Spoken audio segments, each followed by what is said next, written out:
This mid-handicap golfer has tested them all. He's tested the Callaway Elite, he has tested the Mizuno JPX 925s, and he has tested many more premium brands. But today we are talking about a brand I never thought we would on the channel, but we have the return of Ram Golf. So coming in at $339 for a 5-iron to pitching wedge, could this be the perfect set, not only for beginner golfers, but for people who are looking for an affordable hollow-bodied club?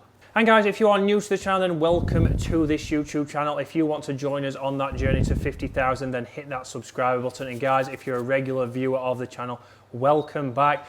And did you honestly think you would ever see Ram Golf on this channel? We've got a couple of sets of irons, one for myself to test, and these FX77 irons for Dave to test. So Dave's going to put these through the paces, coming in at a very affordable £339 with recoil premium shafts. So very interesting, premium components and a lot of tech in them.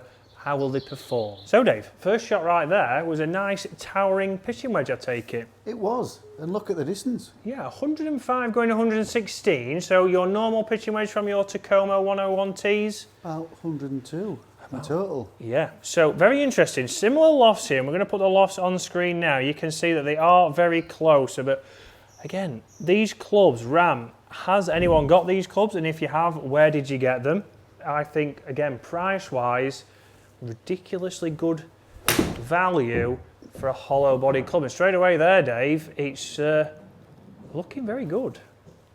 So we've tested the Callaway Elite irons. Yeah. Obviously, that is on the channel already, guys, and you were extremely impressed with those. I was. But obviously, price-wise, they were very, very good, but price-wise, you could probably buy 2 lots of these. Yeah, nearly 3. So again, feel-wise and sound, straight away, Dave, would you have them up there? Yeah, they feel softer than I was expecting. Okay. The sound, I don't know.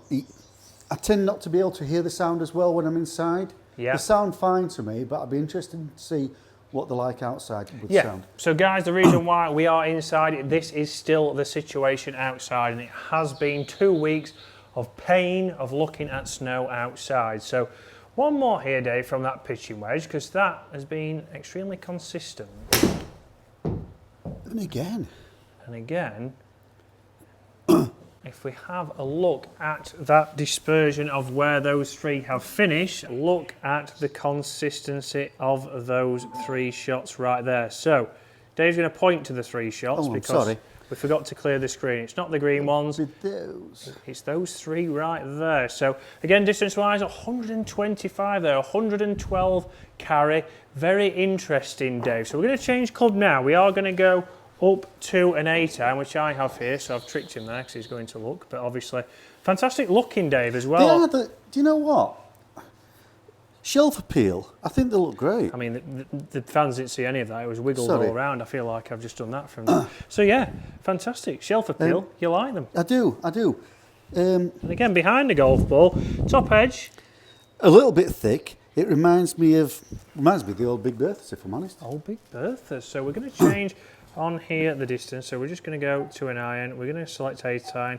And Dave's going to tell us now exactly how far his 8-iron would normally go. My 8-iron would normally go about 130, I think. 130. Okay, so let's see. We've already got nearly 123 there with the pitching wedge. We'll hit a couple of these and then talk about that tech.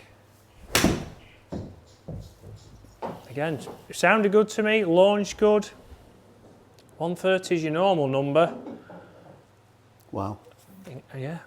I am extremely You're stunned, aren't you? I can tell. I'm extremely impressed. I wouldn't have thought this would be, obviously, a Ram Golf Club. But let's go 2 more, Dave, because when we're talking these kinds of irons, yeah, peak height, ridiculously high, exactly what we want for Dave. But when you're thinking irons and you think, obviously, that they are more affordable, I'll not say cheap, that some people would say, it's all about front to back dispersion for me. Can they be consistent off the face? They do say, obviously, they've got a low centre of gravity. They are trying to get as much forgiveness as possible out of this hollow body construction. And again, I mean, slightly left. That is obviously Dave's bad shot. Standard shot. I mean, consistency-wise, again, Dave, right there, we forgot to delete those off again. But we will hit one more and we'll see. Front to back, for me, that is exceptionally good. I'll be very interested to see these on the golf course, and get in the comments below, guys, if you want to see us get out there and what do you want to... It'd be an interesting test, just to see how we did over a few holes with these. Yeah. It would. This year, guys, we're going to start putting all the irons that we do test that are scattered all around this studio. A lot of them are James Robinson's that he's made a mess of. But again, we're going to get them out on a few holes and try and place... That wasn't the best strike in the world. Let's see what that one does. So again, drop 10 yards from a missed hit, but still longer than a good hit you'd expect normally, Dave.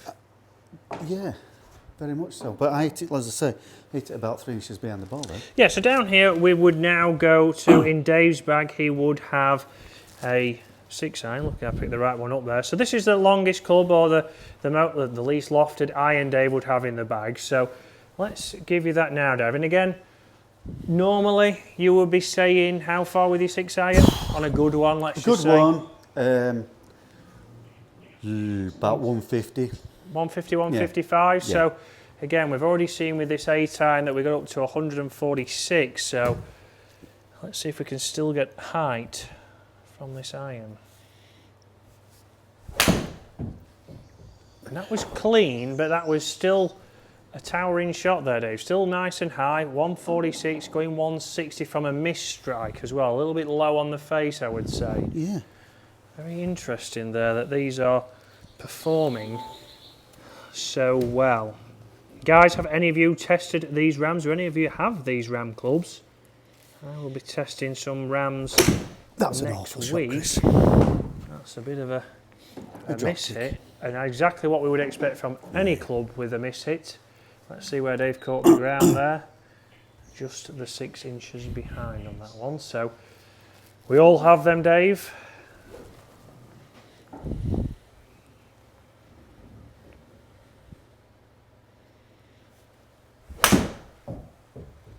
That was a little bit thin, but again, landing at 145. Still going 159. Yeah, so very interesting. This is not a club, well, you have this club in and out of your bag in your Tacomos, but right there, consistency-wise on those shots, again, front to back, Dave, has been pretty good.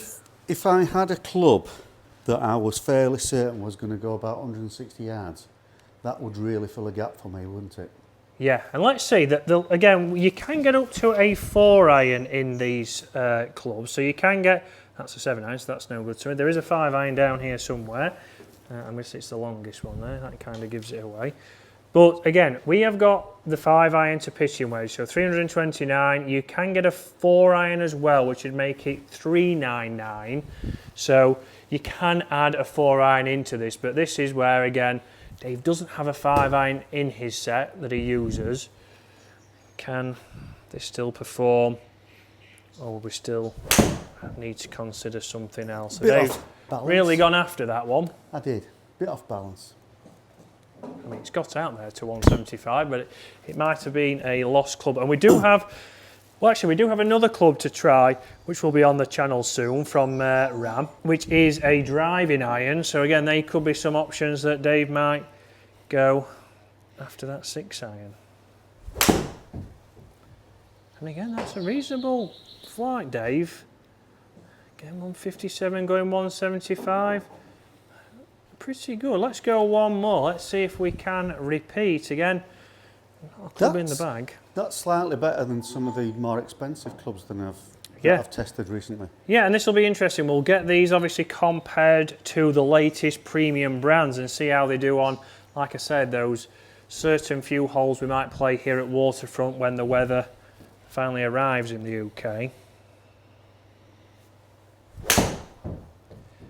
But guys, with shots like that, would you be considering putting some Ram golf clubs in your golf bag? You'd have to think about it, wouldn't you?